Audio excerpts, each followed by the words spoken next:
Es psicóloga clínica, diplomada en cuidados paliativos, si la pudieron escuchar en la charla de la mañana, máster en bioética, ha trabajado varios años en el equipo de cuidados paliativos del Hospital San Roque.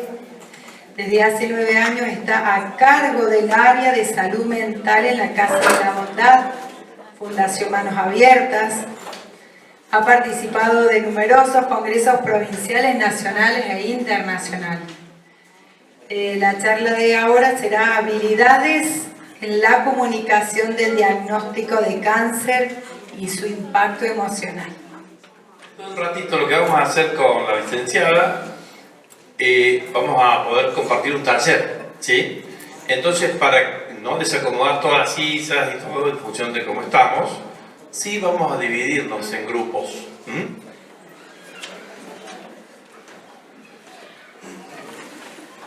Una mala noticia, entonces, cualquier información que ensombrece drásticamente la perspectiva de futuro de la persona a la que se le informa.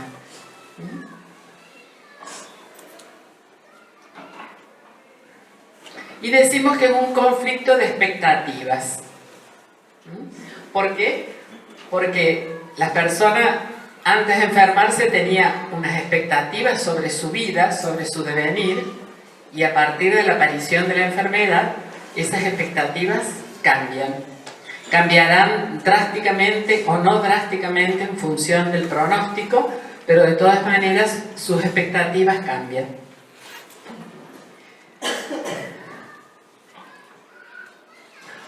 Una mala noticia, que mala noticia puede ser, a ver, dentro de salud y van a trabajar con un caso, puede ser la información del diagnóstico, la información del progreso de la enfermedad, la información de un mal pronóstico, la información de que, bueno, ya no hay posibilidades de curación, no hay posibilidades de estabilización de la enfermedad, de una muerte cercana.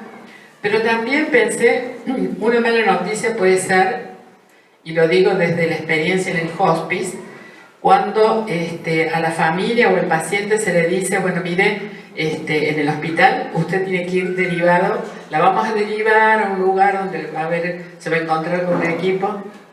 Hola, mucho gusto, ¿cómo estás?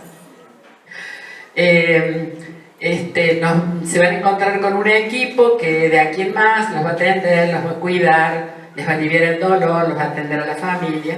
Eso para algunos enfermos o para alguna familia puede llegar a ser una mala noticia. Y de hecho, ¿no?, nos pasa que algunos pacientes llegan enojados, no quieren estar allí. También es todo un proceso el de adaptación, ¿no es cierto?, al hospice. Pero en general es una mala noticia, porque ellos preferirían estar en otra situación, estar mejores y no necesitar de ir a terminar los últimos meses o tiempo de vida en un hospice alejado de la familia, ¿no es cierto? Así que también esa puede llegar a ser una mala noticia. Aunque después sea muy bien atendido y después se pongan contentos y satisfechos, pero en un primer momento puede ser una mala noticia. Bueno, las reacciones ante la mala noticia van a depender de la edad, de las obligaciones familiares y personales, de la experiencia previa de enfermedad, de los valores y de las creencias, en términos generales. Voy a ir un poco rápido para que después podamos hacer el trabajo grupal, ¿no?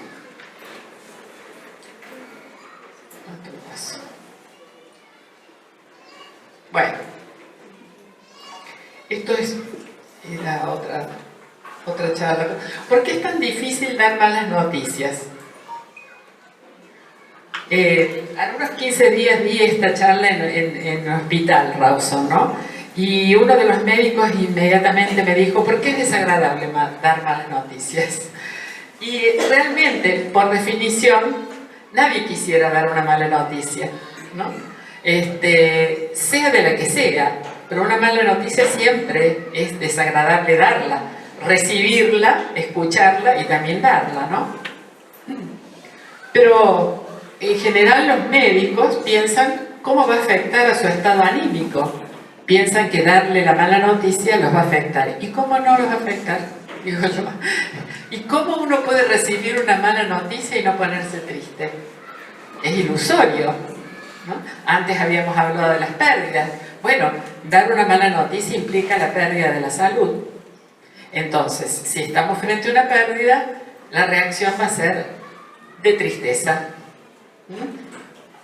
Porque hay un duelo también, el duelo por la pérdida de la salud.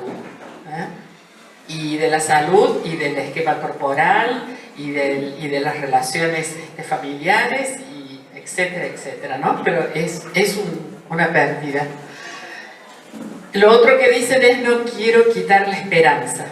Esto de que se ha hablado antes tanto de la esperanza, ¿no? Todavía, lamentablemente, todavía para ir algunos profesionales lo siguen diciendo, ¿no? Y uno dice, no quitar la esperanza, si siempre hay la esperanza. Es decir, decían, está implícito, es constitutiva la esperanza, ¿no? Y la esperanza no consiste solo en la posibilidad de una curación. Por ahí consiste en la posibilidad de pasar un momento grato o en la etapa del final de la vida, ¿no? O poder decir, hoy pude comer y no tuve náuseas o no tuve vómitos. Hoy vino un pariente a visitarme que hacía hace mucho que no venía. Eso también se puede convertir en la pequeña esperanza del día, ¿no? Entonces, esto de no quitar la esperanza me parece que es ilusorio. Siempre puede haber la esperanza. Hoy escuché, me pusieron una música que a mí me gusta, que yo bailaba de joven. También es una esperanza, ¿no? Otra de las cosas que tomo en consideración cuando alguien tiene que dar un diagnóstico, que uno se siente Digo que además de todo esto, cuando uno tiene que transmitir una mala noticia, un diagnóstico, uno se siente el generador del impacto en el otro, del shock del otro al recibir esa noticia. Carga con esa culpa, con esa responsabilidad, por eso quizás sea desagradable darlo, ser yo el emisario Claro. de ese shock que te voy a generar. ¿Vos sos médica? No. Ajá. Para No, médico, porque pero- en general lo suelen decir los médicos a eso, ¿no? Sí. Y bueno, de todo lo que hemos estado escuchando en esta mañana, y Aranza lo decía bien, esto de autorreflexionar, ¿no es cierto? Pensar sobre los propios pensamientos, los deseos, la fantasía. Y yo creo que una de las cosas que los profesionales tenemos que hacer es también reflexionar sobre eso. Yo le voy a decir que él tiene cáncer, pero el cáncer lo tiene él, no se lo generé yo, ¿no? Poder reflexionar sobre eso para no hacerse cargo de esto que decías, ¿no? Marcar esa diferencia. Yo siempre les digo, a ver, si hemos elegido trabajar en salud, en realidad uno dice trabajar en salud, pero hemos elegido trabajar con la enfermedad, no con la salud. Porque en general, aquí nosotros acompañamos, tratamos, aliviamos, cuidamos a enfermos. No, la gente sana no viene a nosotros. Entonces, ¿cómo forma parte de nuestro trabajo, de lo que nosotros hemos elegido, dar malas noticias? Y si es una cosa desagradable, también tenemos que prepararnos para saber cómo darla de la mejor forma. Pero no somos nosotros quienes generamos esa enfermedad, ni quienes generamos nosotros ese malestar, ¿no? Los psicoterapeutas, nosotros trabajamos, no damos la noticia, trabajamos sobre las reacciones emocionales frente a la noticia, ¿no es cierto? Pero acompañamos también ese sufrimiento que la persona tiene, ¿no? ¿Y por qué hay que aprender entonces a dar malas noticias? Por esto.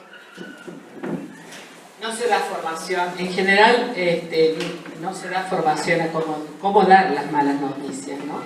Sigue habiendo, me parece, si bien se ha progresado en las escuelas de medicina, pero sigue habiendo esta dificultad en los aspectos emocionales, en las reacciones emocionales frente a la enfermedad, ¿no? creo que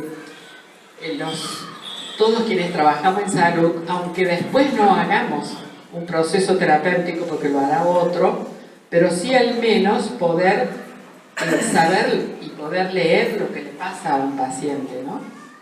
O a la familia, para después poder hacer una buena derivación. Y entonces, ¿por qué también hay que aprender a malas noticias? Porque dice, en general, en un trabajo que hice sobre médicos oncólogos y radioterapeutas en el año 89, y que decían que en realidad daban el diagnóstico o el pronóstico si tenía buen pronóstico, si sabían, estaban seguros que la persona iba a curarse, entonces sí hablaban claramente de la enfermedad. De lo contrario, no, porque lo que daban como explicación era que no habían sido preparados en la universidad para dar malas noticias. Y en ese sentido, creo que tienen razón, ¿no es cierto? Uno no puede hacer algo bien si no está preparado para hacerlo, ¿no es bien? Bueno, entonces decía yo que la buena noticia es que se puede aprender a dar malas noticias.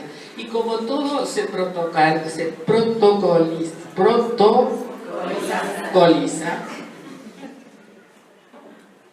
vamos a ver el protocolo para dar malas noticias. Pero acá, porque es para... Miren lo que un enfermo dice, y muchos que he escuchado, y voy escribiendo, en resumen sería esto, ¿no? Para los enfermos lo más importante es encontrarse con un médico competente en la parte de conocimientos, honesto y atento, que permita que le hagan las preguntas necesarias, que se le pueda preguntar lo que desea o necesita o lo que le preocupa, que proporcione un diagnóstico concreto y comprensible y con un lenguaje que sea entendible. Sé que muchas veces es mucho más fácil hablar con tecnicismo, pero después la familia o el enfermo no sabe qué le dijeron. De por sí nomás, en una entrevista de devolución, donde se tiene que informar el diagnóstico, el grado de ansiedad que va a tener tanto la familia como el enfermo va a bajar los niveles de comprensión de lo que se le ha dicho. Ustedes saben que la ansiedad hace que entendamos menos de lo que tenemos que entender o que entendamos mal, ¿no? Y para los familiares, ¿qué es lo que dicen que es lo más importante? Ser escuchados, que puedan tener un espacio, ¿no?, para plantear las necesidades, las preocupaciones, los temores, las dificultades que se puedan presentar. Explicaciones sobre la evolución de la enfermedad, y eso es también un proceso en el cual se va a ir hablando a medida que vaya transcurriendo la enfermedad y de acuerdo a cómo vaya transcurriendo, ¿no? Las posibilidades de tratamiento, la competencia del profesional y que le dediquen tiempo. La familia necesita tiempo, tanto como el paciente, para poder ser escuchados. Muchas veces nuestra tarea como psicoterapeuta consiste en escuchar. Y eso ya es aliviante para el enfermo o para la familia, ¿no? A veces solo necesitan eso, ser escuchados. ¿Cuántas veces,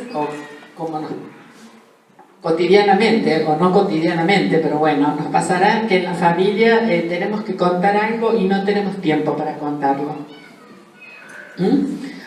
Porque están todos muy ocupados, o porque uno está muy ocupado, o porque de repente somos muchos en la hora de almuerzo o cena y no hay lugar para contar.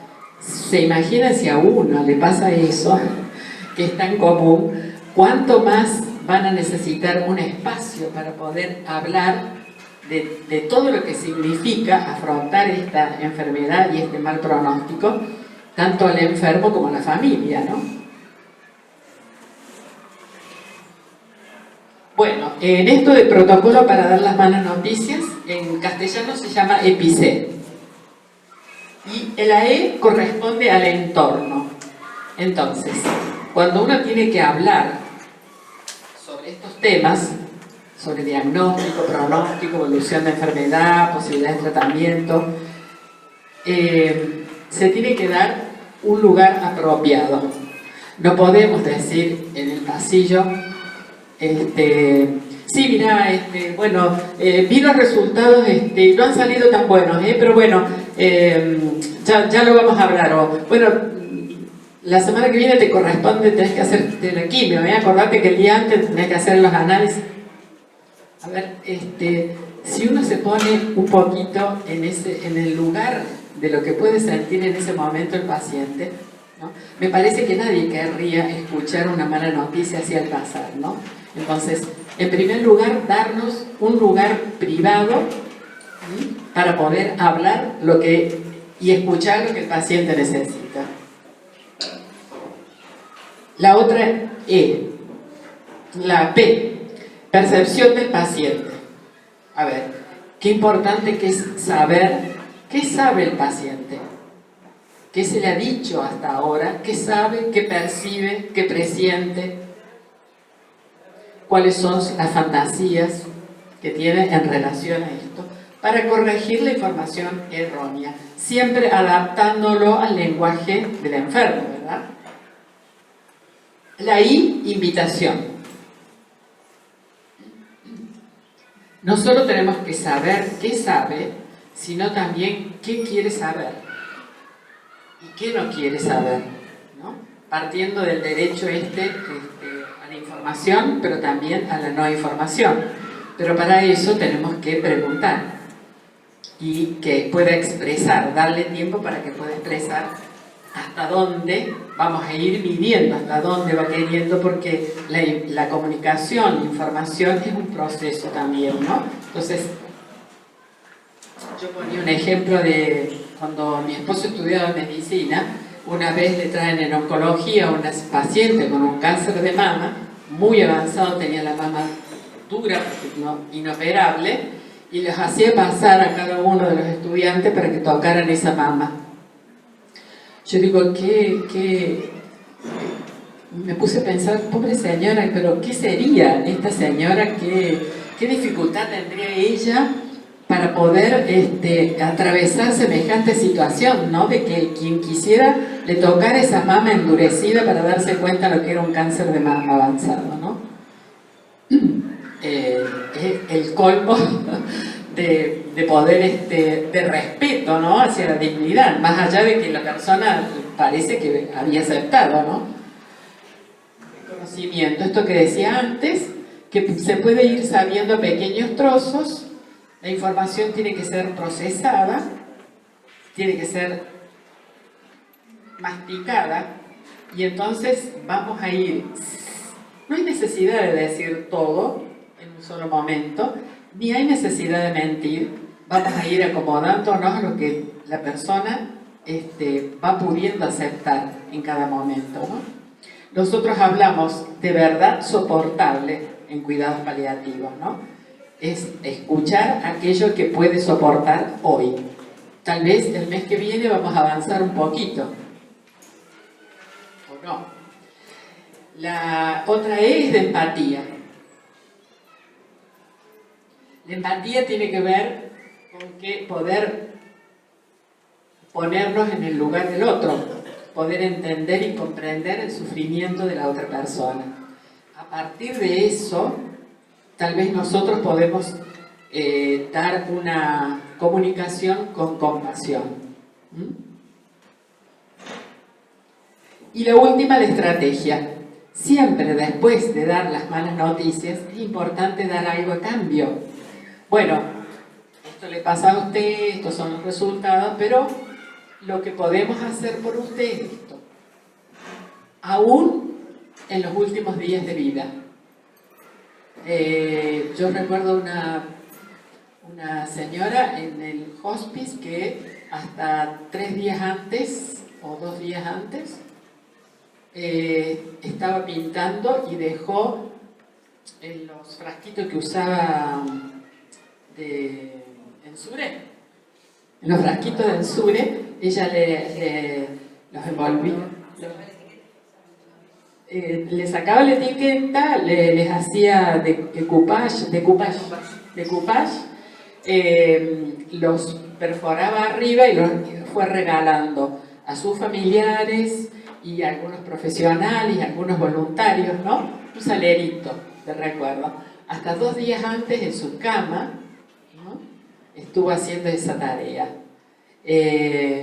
O también me acuerdo de una paciente, qué sé yo, que tenía ya 2 hijas y no se había casado y quiso casarse y le preparamos el casamiento.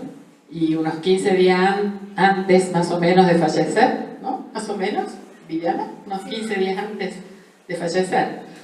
Ella estuvo bien, se casó en la casita, ella en silla de ruedas, la levantamos, vino el sacerdote, el padre Carlos, y los casó, y al otro día ya se desmejoró. Estaba haciendo un esfuerzo por llegar al casamiento, y ella decía: me caso porque ahora me parece que necesito como la aprobación de Dios de esta relación que he tenido tantos años y que nunca nos casamos. Yo decía, Dios ya la ha perdonado, si ella decía, ha sido el amor de mi vida, ¿no? Yo decía, Dios ya ha bendecido esto un montón de veces, pero ella necesitaba como parte de este proceso del perdón que estábamos trabajando, ¿no? Perdonarse a sí misma, a la familia, ¿no? Necesitaba casarse, tener la bendición de Dios, ¿no? Concretamente. Y al otro día empezó a desmejorarse y a los 15 días falleció. Es decir, fíjense hasta qué punto, ¿no? puede estar la esperanza, ¿no? Dando vueltas, y las expectativas de que siempre algo uno puede hacer en la vida hasta el final, ¿no? Bueno, si hablamos de ética, ¿cuál es la ética de la información? En realidad el dilema está entre el principio de autonomía y el de no maleficencia. ¿Qué sería? Entre el derecho del paciente a saber lo que le está pasando, que sería la autonomía, ¿no? Y el no dañar. El principio de no maleficencia, no dañar. El daño estaría en ¿qué? Que es tan dañino el encarnizamiento informativo, esto que le hacía este profesional de que pasaran a tocar la mama para ver lo que era una mama avanzada, ¿no? Un encarnizamiento informativo es tan dañino como mentirle o como negarle un pronóstico a un paciente que no quiere saber, como la conspiración del silencio frente a un paciente que quiere saber, ¿no? Entonces siempre en juego, el dilema siempre en general se presenta entre eso, ¿no? Entre lo que quiere saber y cómo lo vamos a decir para que no sea ni un engaño, ni una mentira, por más que digan que sea una mentira piadosa, ni que tampoco sea un encarnizamiento negativo en cuanto a la información, ¿no? Bueno, y no sé si, por último, esto es muy rápido, en realidad yo no pensaba hablar de esto si no lo hubiera preparado de otra forma, pero bueno. El cerco de silencio, todos deben saber lo que es el cerco de silencio, ¿no es cierto? Es cuando implícita o explícitamente los familiares no quieren que el paciente sepa o conozca lo que le está ocurriendo, ¿no? Y el equipo se pliega a ese cerco de silencio. Eso lleva obviamente que al aislamiento, a la soledad, a la no comunicación, y entonces puede terminar en malas condiciones, ¿no es cierto? En general mueren con mucha ansiedad y con mucha desesperación, porque el cerco de silencio no permite que el paciente se pueda despedir, ¿no? Bueno, esto hasta aquí quería como darle como un marco a esto que ustedes van a trabajar. Entonces, vamos a trabajar con 4 casos, pero 2 grupos van a tener el mismo caso para después ver las diferencias que hay. Actualmente, Verónica está internada en clínica médica con un drenaje pleural. La paciente conoce el diagnóstico y se le informó sobre la progresión de la enfermedad y a pedido de ella hace 3 semanas que está con el equipo de oncología. Verónica vive con su mamá, María, de 80 años. La mamá conoce el diagnóstico, pero no el estado actual de la enfermedad de su hija, a pedido de esta. Su padre falleció hace 2 años de cáncer de pulmón. Su único hermano no vive en el país y colabora económicamente con ellos. Verónica y su hermano acordaron no decirle nada a su madre y pidieron no hablarle de la posibilidad de la muerte de Verónica. Llega a la habitación médica y enfermera y cuidados paliativos en la primera visita. Verónica dice: el oncólogo me dijo que ustedes me ayudarán a que no sufra. Necesito saber cómo estoy para organizarme. La consigna que nos tocó es: ¿qué opinión tenemos sobre informarle o no a su mamá de la situación? Que justifiquemos por qué. Y cómo nos presentaríamos como equipo de cuidados paliativos. Y la otra consulta es si aquí hay un pacto de silencio. Bueno, nosotros lo primero que empezamos a conversar en el grupo es sobre el pacto de silencio. Todos coincidimos en que sí había un pacto de silencio y se nos planteó la diferencia que hay entre un pacto de silencio y un cerco de silencio. No sabíamos si era lo mismo, pero entendimos como que el cerco era, digamos, cercar al paciente y que el mismo paciente no se entere. En cambio, un pacto de silencio es algo que se hace entre los familiares para, bueno, para no afrontar esta determinada información. En realidad es lo mismo. Sí, antiguamente, hace unos cuantos años atrás, se hablaba del pacto de silencio. Bien. Ahora se habla de cerco de silencio. Bien, ¿no? Eso la verdad que no lo sabíamos. Bien, pero hace alusión a eso que ustedes dicen, cuando la familia no quiere que... Ya sea hacia el paciente o entre el paciente y otro familiar. Claro, sería. claro. Bien, porque bueno, si había un pacto de silencio entre los familiares nada más, estábamos un poco, digamos, un pacto debería ser entre iguales, y el hermano es como que no está en la misma situación que Verónica y su mamá, que están acá llevándose al hombro, digamos. Bueno, nosotros creeríamos que sí, que es importante que la mamá sepa. Pensamos en esto de indagar sobre cómo llegamos hasta acá, es decir, por qué Verónica no quiere que se sepa, tratar de indagar un poco en lo que es la historia familiar del paciente, que es lo que estuvimos hablando hoy. Cuáles son las razones por las que Verónica no quiere decirle a la mamá.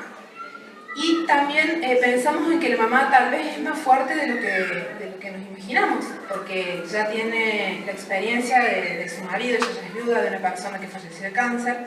Entonces la mamá tal vez sepa más de lo que nosotros pensamos o de lo que Verónica piensa que puede saber. Entonces la idea de como equipo paliativo trataríamos de trabajar ese vínculo, digamos, afianzar o liberar el canal de comunicación que Verónica quiere bloquear de alguna forma. Entonces, a partir ¿por qué sería importante para la mamá saber la situación de su hija? Bueno, primero para estar preparada. Es una persona de 80 años que queda sola prácticamente. Su hijo vive en el exterior, ella ya perdió a su marido. Tal vez podría tener un duelo patológico, porque sería como acumular 2 duelos: su marido recientemente, su hija en estas circunstancias. También tendríamos que saber qué verdad quiere saber la mamá. O sea, la mamá sabe el diagnóstico, pero no sabe el estado actual. Pero cuando sabes un diagnóstico de estas características, digamos, el camino es como más corto. Digamos, sabemos que en algún momento llega si no se habla con la mamá, ¿cuál podría ser la fantasía de la mamá acerca de la enfermedad? Claro. Porque como está la experiencia de que su esposo falleció de la enfermedad, o sea, la fantasía también es de que, la fantasía es que la gente se muere de cáncer, ¿no? Entonces, está bueno que a ella se la vaya preparando. Se la vaya preparando. Así que el derecho a la verdad, tanto para Verónica como para la mamá. De hecho, ¿qué favorecería que la mamá supiera? Esto que decimos, la de pedirse las dos, no sé, que en el grupo hablamos esto de... Sí, de poder pedirse, de tener la posibilidad de dialogar, entrar en contacto, despedirse, perdonarse, acercarse y así evitar las posibilidades de un duelo patológico. No, esto nada. Y el otro grupo sería bueno. No, yo estoy con ella. Ah, con ella. ¿Y el otro Bien. grupo qué puede ¿El otro aportar? grupo aporta algo tiene para agregar a esto? ¿O es todo un solo grupo? Ah, ¿cuál era el otro grupo que tenía también a Verónica? Ah, ¿Qué puede aportar Sí. o decir? eso. Bueno, estamos de acuerdo con lo mismo. Como si hay un pacto de silencio, sí también creemos que es importante que le diga a su mamá trabajar con Verónica por qué no le quiere decir y poder trabajar que le diga a su mamá para despedirse, para prepararse para que eso pase, para que se prepare para la muerte, tanto la mamá como la hija. Entonces sí estamos de acuerdo con todo lo que vienen diciendo el grupo anterior. ¿Cómo se presentarían como equipo de cuidados paliativos? ¿Qué dirían? Porque ahí puede ser, lo puede tomar con una mala noticia, ¿no? Que de repente el oncólogo no la trate más y que pase a tratarla un equipo de cuidados paliativos. ¿Qué dirían? ¿Qué se supone que tendrían que decir para presentarse? ¿Qué hacemos nosotros? ¿Qué podemos hacer? ¿Qué vamos a hacer con usted? O decirle a la mamá, ¿qué vamos a hacer? Que nosotros somos un equipo que trabajamos muy cercanamente con los médicos, ¿sí? Que colaboramos, que nosotros nos vamos a hacer cargo en todo caso de todo lo que tenga que ver con sus sensaciones, sus malestares, sus emociones, sus dudas, sus temores, ¿sí? Que los médicos y el equipo de médicos se va a hacer cargo de todo lo que tenga que ver con su área física, fisiológica, su dolor. Y nosotros vamos a trabajar con otro tipo de dolor. Vamos a intentar el diálogo, el encuentro y en lo posible la solución y una mejor despedida y un mejor afrontamiento de este tiempo que viene para las dos. Perdón, la palabra sería hacerse cargo o ayudar a ayudar. ¿Cómo? Hacerse cargo, no ayudar. La palabra sería hacerse cargo ustedes del equipo. Perdón. Digo, para poder enriquecernos todos. Claro. Nosotros nos vamos a hacer cargo de lo que a usted le pasa o la vamos a ayudar, a acompañar, a aliviar, Bien. Porque las palabras son muy importantes aquí. Sí, sí. Porque es como decir, me cargo esto, nos cargamos esto y ustedes se pueden desentender. Se puede entender así, a lo mejor no. Sí, perdón. No, cuando yo hablo del hacerse cargo, no quiero hablar del hacerme cargo, hacernos cargo juntos. Yo aclaro siempre cuál es la responsabilidad que tiene el paciente. Bien. Y cuál es la responsabilidad que tenemos nosotros como profesionales. Se puede hablar de acompañar. Acompañar. Perfecto. ¿Quién tiene el otro caso? A ver. Perdón, ¿y usted está de acuerdo? Que lo digamos Sí, a la sí, mamá? sí. ¿Usted está de Sí, acuerdo? sí, me va. No dije nada porque sí, por supuesto. A prepararla a la mamá, prepararla a ella y acompañar. Porque por ahí a lo mejor. No, tal vez tener una reunión entre ambas, que entre ambas puedan hablar y uno los acompañe en ese momento, ¿no? Sí. Bueno. Que como no dije nada, uno marca lo que está mal y no dice bien. Gracias. Bueno, en nuestro caso el de Isabel tiene 32 años, ¿no? Percibimos que Isabel desconoce el diagnóstico por desinformación, por negación, tal vez quizás puede ser por negación, y por él consideramos que hay un cerco de silencio porque ella como que nunca da una información concreta, sino que la que sabe esto es la hermana. O por lo menos es lo que leímos nosotras, ¿no? Igual el grupo puede agregar cosas. Eran las posibilidades en realidad. Tres posibilidades. No sabíamos cuál de las tres porque nos quedamos en este fragmento. Y Que pudiera haber cerco de silencio. claro, cerco de silencio, desinformación o negación. O desinformación. Sí, no sé el otro grupo que habrá opinado. Evaluar, y la otra es qué considera que necesita, evaluar qué sabe el paciente de su enfermedad, en este caso Isabel, y qué es lo que quiere saber de su enfermedad respecto a su enfermedad. Que relate ella lo que siente en su propio cuerpo y conocer el entorno familiar y lo socioeconómico. Sí, a grandes rasgos. ¿Qué sería lo socioeconómico?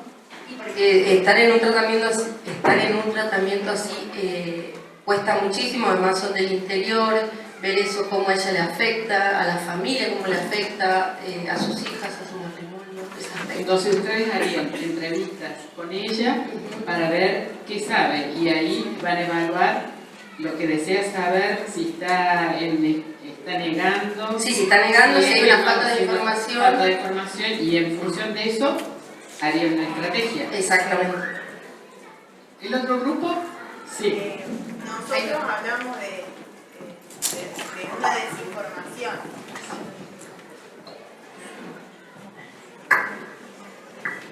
Nosotros también veíamos varias aristas, podía haber como desinformación, que a lo mejor el médico no le dijo el diagnóstico como era por algún tipo de alguna opinión propio o no sabíamos bien. Entonces primero se tenderían para nosotros fue las dolencias físicas, explicar esas dolencias físicas que vienen por un tratamiento y cómo funcionan, y desde el tratamiento ver, y mientras uno va haciendo entrevistas con la paciente, va evaluando de decirle el diagnóstico que tiene, pero primero explicando desde el tratamiento que se está realizando, el porqué de sus dolencias, porque en realidad ella pregunta el por qué le duele tanto, el por qué se siente cada vez peor en vez de mejorar.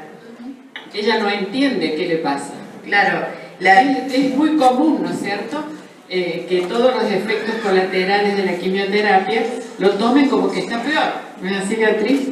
Lo toman, estoy peor, entonces me ha agravado. ¿Qué pasa? Si no se le explica previamente que algunos efectos puede tener, ¿no es cierto?, prepararla, ¿no?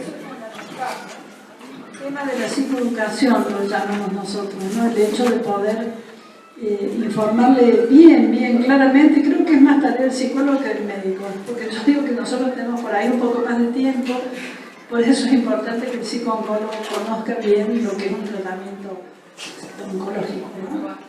Entonces ese aspecto psicoeducativo uno se tiene que tomar un tiempo para hacerlo, que no excede el encuadre de la psicoterapia, pero bueno, es un apartado, digo yo, ¿no?, que después se va desarrollando también con el tiempo. ¿Algo más quieren agregar? Esto de poder ofrecerle a Isabel la información apropiada también forma parte de lo que son los derechos del paciente, de poder acceder a la información y que él pueda decidir a quién poder, con quién compartir esa información dentro de su grupo familiar. Claro, está bien, pero no sabemos si ella, en primer lugar, pareciera que no le explicaron esto que dice Beatriz que es tan importante, ¿no es cierto?, lo psicoeducativo, que le va a pasar a ella con el tratamiento. Y luego ver qué mecanismos, cómo se está comportando frente a esto, ¿no? Si está negando, si no quiere saber, si quiere saber, hasta dónde quiere saber. Sí. ¿Les queda claro entonces? Claro, se duda hasta de si sabe su diagnóstico. Claro. Claro, pero el familiar también, ahí como está expresado, aparentemente la hermana le sigue administrando Reliberan, porque también me parece que tiene una desinformación total del diagnóstico de su hermana. Porque al principio dice que la acompaña y que le había dado Reliberan.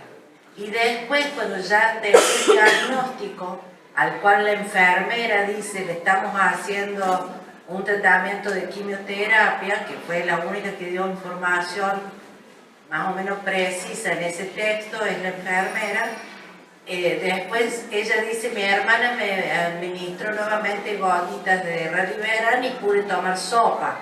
Entonces ahí se evidencia que ni la familia ni que la enferma tienen digamos, la información concreta de lo que le está pasando. Sí, pareciera que estamos muy en los comienzos, ¿no? Sí. Porque es la primera. Entonces, inclusive dice el médico, le dijo que le iba a tratar esa dureza. Bueno, a ella le han dicho, entonces, se le ha informado, algo se le ha informado, se le ha dado una información errónea, ¿cierto? Incompleta. O sea,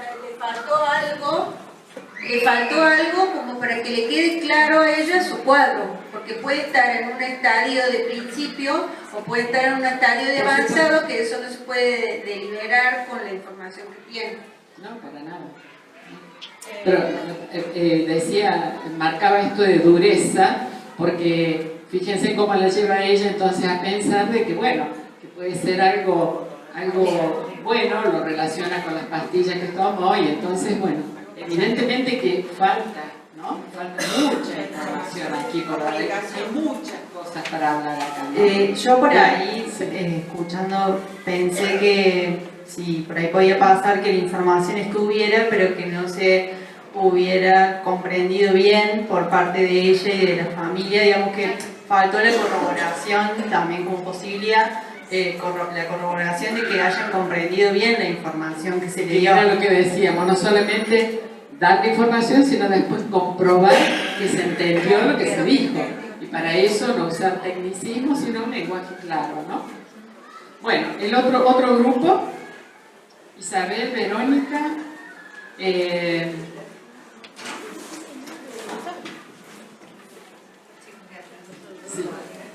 Nosotros tenemos el caso de Teresa. Teresa.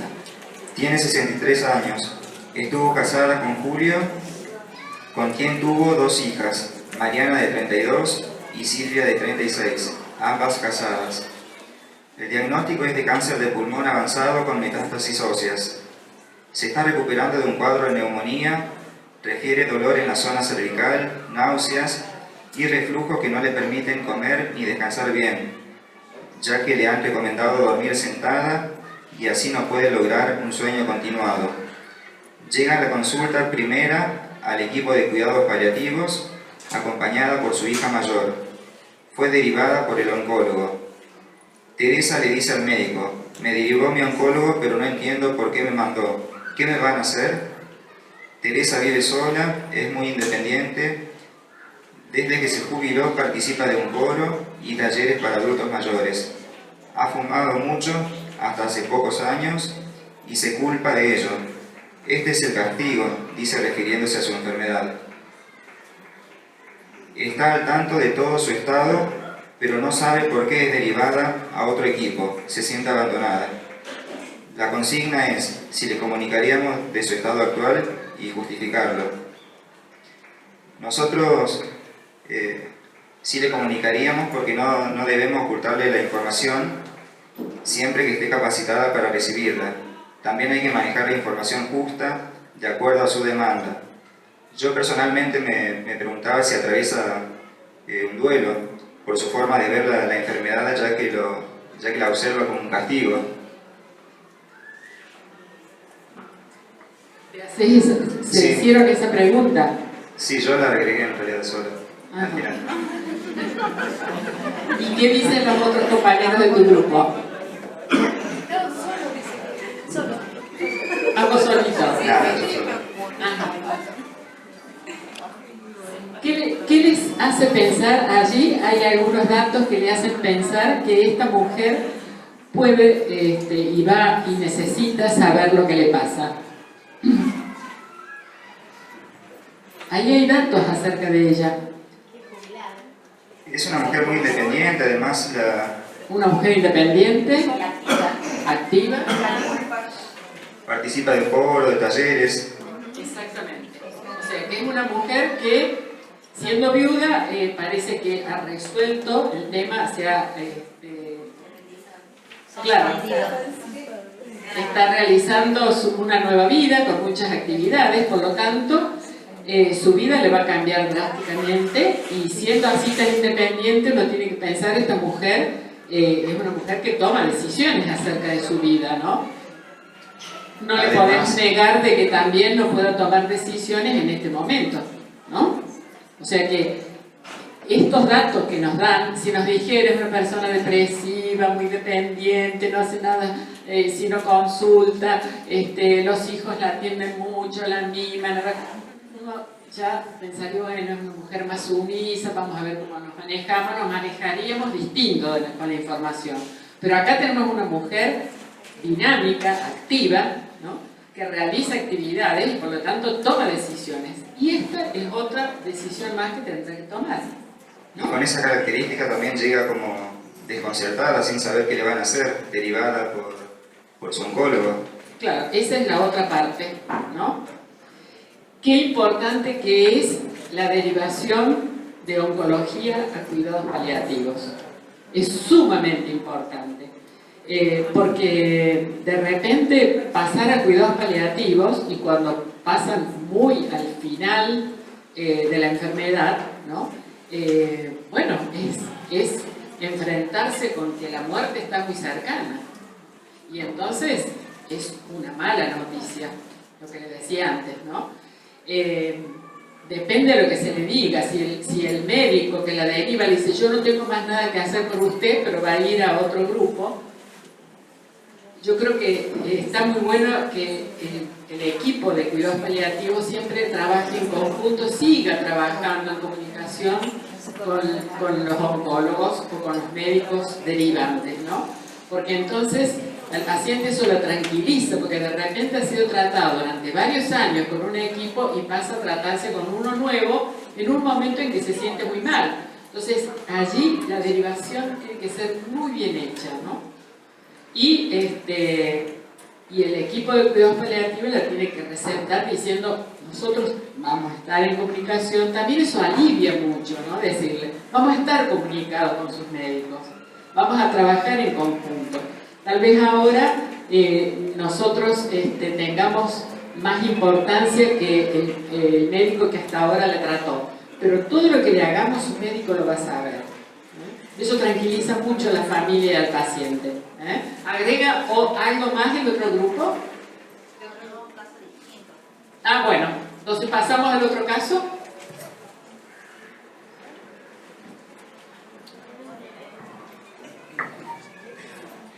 El caso nuestro sería de Rosa y Manuel. Es una pareja, la señora tiene 68 años, el esposo 72 de edad, los dos tienen cáncer, a diferencia de Manuel que tiene... Solo Manuel tiene cáncer. Quien fue diagnosticado de cáncer de vejiga metastásico hace 4 meses. Rosa y Manuel han estado casados por 42 años, son muy unidos y tienen 2 hijos, Emilia y Carlos, de 40 y 38 años respectivamente. Ambos casados, Emilia vive en otro país con su esposo e hijos, Carlos vive en el interior de la provincia y frecuenta poco a sus padres, aproximadamente una vez al mes. Ambos con buena situación económica, sus padres no cuentan con redes de apoyo suficientes. Ambos conocen el diagnóstico, pero no la presencia de metástasis. Y no quieren decirle a su hija Emilia para no preocuparle, ya que vive lejos. Su hijo está al tanto de todo, Rosa y Manuel están pensando en la curación y tienen mucha fe de que eso pasará. La consigna es cómo manejarían la comunicación con Rosa y Manuel y con sus hijos. Y nosotros consideramos importante que el paciente y el entorno tengan la información necesaria para poder tomar decisión de compartir con su entorno de la situación y afrontar la situación. Después, consideran conveniente que Emilia se entere de cómo es la situación, justifiquen su opinión. Consideramos que sería necesario para que el paciente tenga la contención o apoyo de su familia siempre y cuando el paciente esté de acuerdo. Después, el otro sería cómo abordaríamos la comunicación comunicación sobre el estado avanzado de Manuel. ¿Sería claro? Bueno, nosotros consideramos que es necesario ser claros con el paciente sobre su diagnóstico, de qué se trata, que el paciente puede entender y así poder tomar la decisión de lo que va a hacer con respecto a lo que le está pasando. Y es necesario que nosotros hagamos saber al paciente que el equipo de salud lo va a apoyar, va a hacer su contención en esto nuevo que le está pasando en su vida. Eso, aclararle al paciente que está acompañado por un equipo de salud que lo va a apoyar y lo va a contener. ¿Y con la hija que vive en el exterior?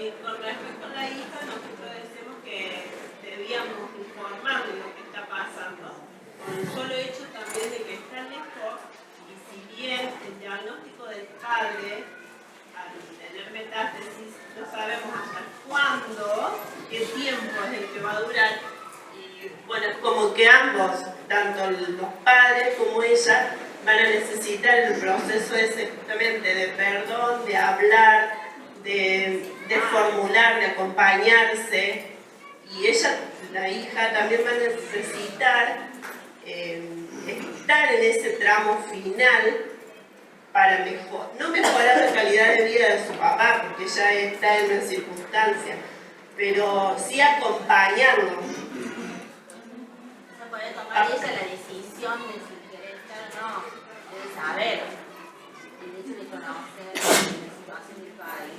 Sí, se imagina que no sería lo mismo para esa hija que está en el exterior que de repente le digan papá falleció, ¿no? Y sin que ella pudiera imaginar o sospechar, ¿no es cierto?, que la muerte estaba tan cercana. Pero, ¿y con la señora qué harían? ¿Harían algún acompañamiento especial con la esposa? Se trataría de formar, de tratar de hacer más redes de apoyo, ya que bueno, la hija justamente está demasiado lejos y el hijo viene una vez cada tanto. Si bien es él el que sabe el diagnóstico total, pero fomentar las redes de apoyo más cercanas al matrimonio en sí sería lo primero a trabajar, porque genera una contención ahí, en el momento, claro, continuo, en el momento necesario, no esperar si viene el hijo o lo que llegue a suceder en la casa o a donde esté, tiene a dónde recurrir. Entonces, allí la trabajadora social, ¿no es cierto?, se podría encargar de buscar las redes de apoyo posible entre otros familiares, vecinos, amigos, y pienso que a la esposa hay que prepararla porque, como dice allí, llevan 42 años de casado y han sido muy unidos. Entonces hay que prepararla para que pueda ir aceptando que la situación se va complicando, ¿no? ¿Alguna pregunta acerca de esto? Sí, bueno, entonces no, ninguna pregunta. Un aplauso a la licenciada Morauti.